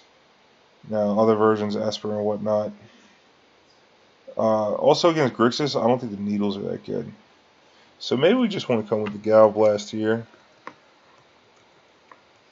to try and cheese them. Galvanic Blast. I mean, it can kill most Planeswalkers, Last Hope included, right off the plus. So it's probably not that bad. But just remember that you can Needle Jace So you probably want to keep some Needle in there. I don't know. This one's tough, and it's going to have a lot to do with the build that your opponent has. So that's what you want to look out for. Alright, let's see what the next match is. We already talked about... We didn't talk about Heart and Scales. The Heart and Scales match, it's not that hard, I don't think. You just don't want to... Yeah. You don't want to attack their... Like, removal's fine, but they don't interact with you that much. Scales, okay. So, for Heart and Scales, basically we want to establish the Doctor combo, and that's usually pretty good at holding off Inkmoth Nexus kills. You can still get Walking Ballisted, especially if Heart and Scales, but if you Pithing Needle, like Arcbound Ravager, it solves a lot of your problems from the stuff moving over. You can usually beat, if their Ravager's turned off, you can usually beat them with just Stop Your Sword. So consider that. Bridge is really good if they come with Steel Overseer, and you can needle the Ravager to where they can't move the counters over. That's pretty strong. So be looking to set that up while working your way into your combo. Don't forget that you can go just as fast as they can go. They're not the fastest. They need some nutso draws to really kill you fast. A lot of that can be undone with Teferi, etc. We're going to do minus with Needle, like Needle and Inkmoth turns off their fastest kill. So out the board, I think the 2 paths are good for sure. And then Ceremonious Rejection is good. Rejection. Wait, did we add rejections against the Eldrazi match? I hope we did. Did we miss that? Let's see. Let's go back up to Eldrazi Tron here. Yeah, Path, Rejection, Braid, yeah. Alright, cool. So, Path and Rejection are the 2 that I'm really thinking about. But, let's see if there's something else we might want. I don't think we really want, I guess we want a Braid. Since they are a graveyard artifact deck.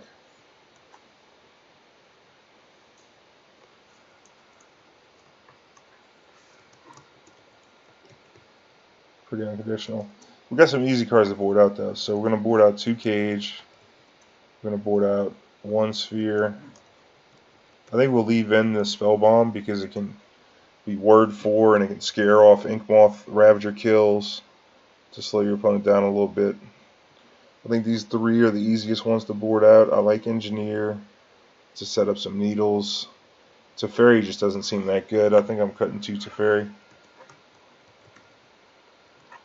So that's 5. 5 for 5 is what I'm seeing. I like keeping the Bridge because zeroing out a Bridge is strong against them. They're definitely going to come with Nature's Claim, but we have Goblin Engineer. Yeah, I think it's probably just these 5. Rejection, Path, and a Braid. Gal Blast is a consideration because it can just kill something. So maybe you could board in more removal, but I think the Thother combo is strong against them, so I don't really want to play the interaction game because that deck is really good at making use of its resources with a bunch of different artifacts. Like they can grind you if you're trying to play the 1-for-1 game with them, so I just want to keep it light. Just 2 paths and a Braid and 2 Ceremonious Rejections. And I think that's enough for that match for Heart and Scales. Let's see what else is here. I'm not going to go down this Goblin road. In that match, just make sure you needle that Trash Master and then do your thing. Try not to die. Needle Trash Master and do your thing. That's probably the best thing. Sometimes you can needle a Vial to slow him down considerably.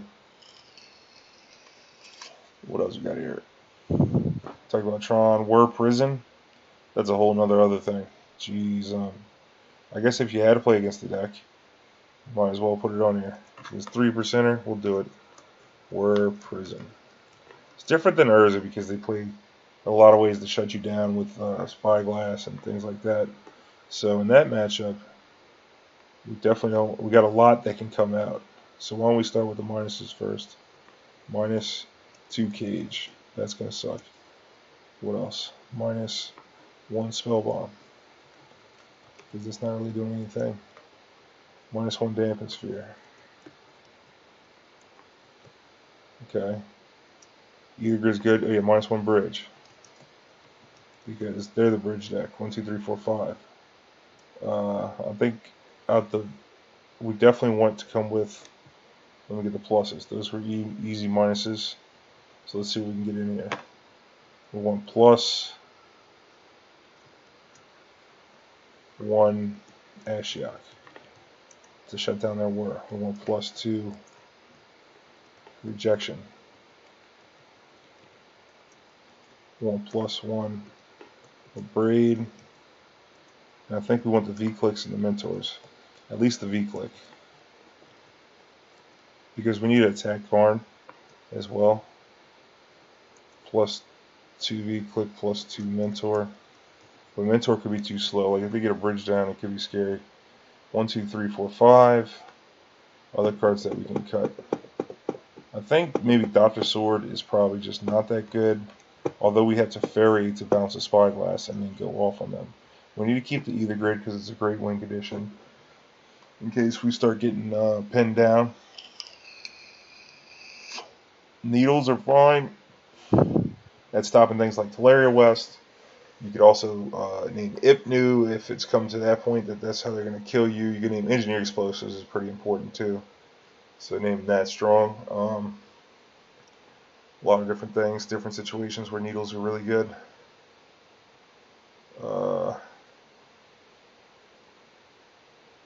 I think we could probably cut down on some of our combo. -1 Thopter. Since it's going to be heavily needled, -1 Sword. 1, 2, 3, 4, 5, 6, 7. Welding Jars is going to be trouble. 4, 5. That's another one you might want to needle if you're going to be doing the abrading. 1, 2, 3, 4, 5, 6, 7, 8. I think this is close. 8. Teferi is good. Sai. I guess Sai is probably not the best, but. Did you guys go? We didn't go. They went. I didn't go. Was it good? Yeah. Where? The French Quarter. Or the, Oh, we didn't go there. Sai. Let's where'd you see. go? Sai can make some Thoppers and attack.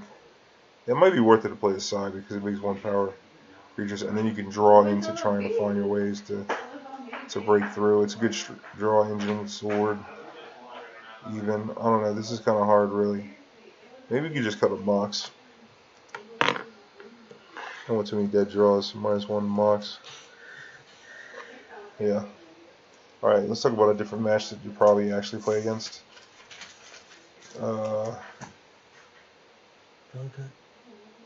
Valakut. Haven't done that one yet. Valakut. We talked about creature toolbox decks. Infect.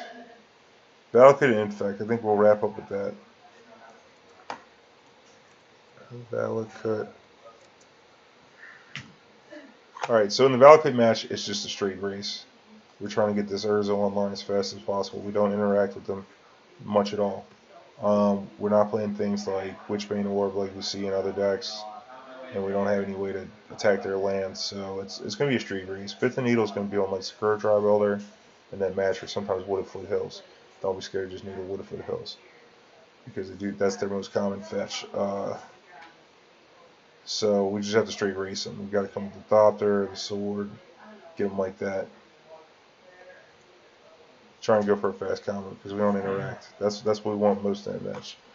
Now, coming out the board though, we do get to increase our clock a little bit and we get a little interaction in Ashiok. Ashiok where they can't search. Then we could also get the 2 vcliques to try and deny them their win condition. +2 Clique also increases the clock a bit. +2 Mentor. Same thing, Mentor, because like they're not going to leave in Anger of the Gods. It's just not something that's reasonable. And I'm not a big fan of Path to Exile in that match, even though it kills the Titan, because I just want to bridge the Titan. And I don't think Abrade does much, so it's probably close to these 5. And maybe we'll board in Gal Blast if we have too many to cut. So the cuts are going to be 2 cages. -2 cage. -1 Damping Shpere. Teferi's not all that great. Because there's like nothing to bounce. All it does is just cycle. And we don't need the grid for the infinite. Because infinite life will get them all the same. -1 grid. 1, 2, 3, 4, 5, 6. Anything else I want to cut out of that? No, those are like the cuts pretty much. So if we want to go ahead and add a Gal Blast, we can to increase that clock a little bit. Not exciting at all. But sometimes they might be playing Oof now, or they play Tireless Tracker because they expect you to prison them a little bit. So I think Gal Blast is probably not going to be that bad. +1 blast. And I think the engineer is still great at finding the combo. We need to keep all the combo pieces since it is a race. So even though, I mean, I could see Wellspring being a cut for a blast. That's potential. But I think that would be a game 3 decision if they were. You saw how your opponent boarded with Tireless Tracker, or like some kind of excessive creatures, like they were playing Oof or something crazy like that. You might consider that. Alright, now let's talk about Infect. Infect is a match that is not a good matchup. The scariest thing is Blighted Agent. If they come in a Glistener Elf, there's a good chance that you can set up a Thopter combo that can block it early enough. Or like you can throw things in front of it like Goblin Engineer on your way to setting up a Thopter combo. But that can all be undone by the Rebound Unblockable spell. So we're probably going to be looking to just combo as fast as we can. We don't have much interaction other than Pyrite Spellbomb. Teferi's nice because they can't interact with their interaction, but we don't really have any interaction game 1. The most useful way to interact with them generally is to zero out a bridge, which is extremely hard to do. But alright, this is the last matchup. So with the bridge, you'll zero out the bridge. It's really hard to do. So I mean, just try and combo them as fast as possible. And interactions could be very light. Your needle is going to most likely be on Inkwand Nexus and hope that's their only infector, or that you remove the one infector that they had. Either grid is quite strong if you can get a fast grid down. But all in all, it's going to be a terrible matchup. I have beaten it. I don't know. I might have gone 50% against it, but I feel like I'm lucky. So in that matchup, we're cutting the 2 cages because they only stop going to get Dryad Arbor. Got to keep the needles in the spell bomb. Got to keep the Moxes in all the combo. Damping Shpere can go. Sphere. Also, we're not looking to do this card draw thing, so 1 Wellspring.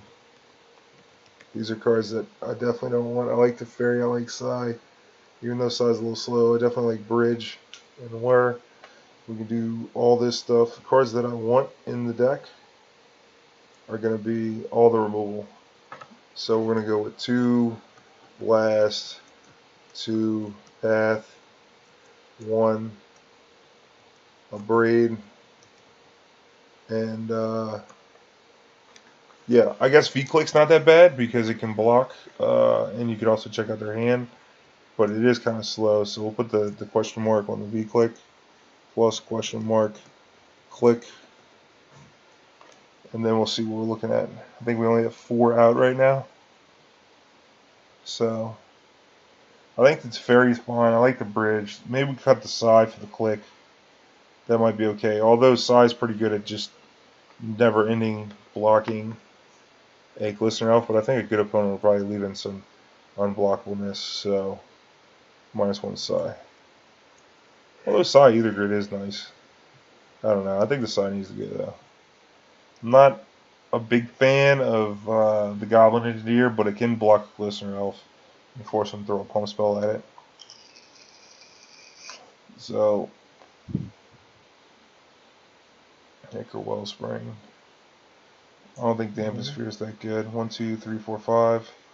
For 5. You could probably cut an WHUrza because it's a little slow.